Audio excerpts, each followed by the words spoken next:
وہ ایک درویش تھے, بوڑھے ہو گئے تھے, انہیں حضرت مسکی کہا جاتا تھا, خوشبو ہی بڑی آتی تھی, خوشبو والا بابا مشہور ہو گیا. تو لوگ پوچھتے کون سی خوشبو لگاتے ہیں؟ فرمایا چھوڑو, حضور بتائیں نا کون سی لگاتے ہیں. جب لوگ بڑے اکٹھے ہوئے تو بابا جی کہنے لگے میری جوانی کا واقعہ, میں سونا بڑا تھا, کپڑے کی دکان پہ کام کرتا تھا, ایک عورت کپڑا لینے آئی تو اس کی نیت مجھ پر خراب ہو گئی. امیر عورت تھی, کسی طریقے مجھے گھر بلا لیا اور دروازے بند کر کے تو میرے ساتھ منہ کالا کرنا چاہتی تھی. میں نے پورا زور لگایا. پہلے تو وہ کہنے لگی کہ میں مار دوں گی, پھر کہنے لگی کہ لوگ تمہارا یقین تو کریں گے, نہیں کریں گے تو میرا. تو میں کہوں گی یہ زبردستی کر رہا تھا تو بدنام بھی کر دوں گی. جو حربے وہ استعمال کر سکتی تھی اس نے کیے. شیخ فرمانے لگے کہ جب چاروں جانب میں سمجھ گیا کہ یہ چھوڑے گی نہیں تو میں نے اسے کہا مجھے پیشاب آیا ہے, پخانہ کرنا ہے. واش روم میں گیا تو پخانہ کر کے میں نے اپنے جسم پہ مل لیا.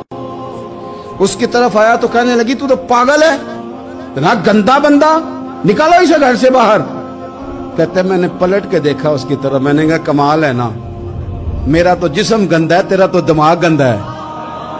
او حضرت سلطان باغ بولے اور بول کے فرمانے لگے دل کالے نالو منہ کالا چنگا, دل کالے نالو منہ کالا چنگا, پر جے کوئی رمز پچھانے. اگر تجھے سمجھ آ جائے نا دل کالے نالو منہ کالا چنگا. آپ فرمانے لگے مسلمان نوجوانوں, مجھ سے پوچھنے والوں, میں وہاں سے نکل آیا پاگل بن کے, گند مل کے, اور جب میں آیا ایک کنویں پہ غسل کیا اور میں نے کپڑے بدلے, دھویا اپنے آپ کو, گھر گیا, شکر ادا کیا, اللہ تیرا شکر ہے. اقبال نے اپنے بیٹے کو دعا دی تھی, اس نے کہا تھا پتر حیا باقی نہیں ہے زمانے کی آنکھ میں, خدا کرے کہ رہے تیری جوانی بے داغ, اللہ کرے تو بچ جائے زمانہ بڑا برا آ گیا.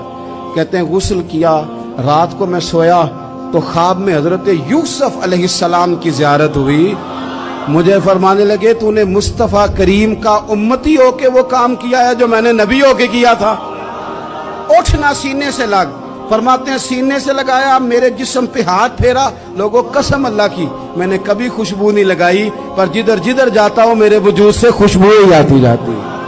اور ملت کے جوانوں یاد رکھو, دل کالے نالو منہ کالا چنگا, دل کالے نالو منہ کالا چنگا, پر جے کوئی رمز دل کی صفائی پہ توجہ دے.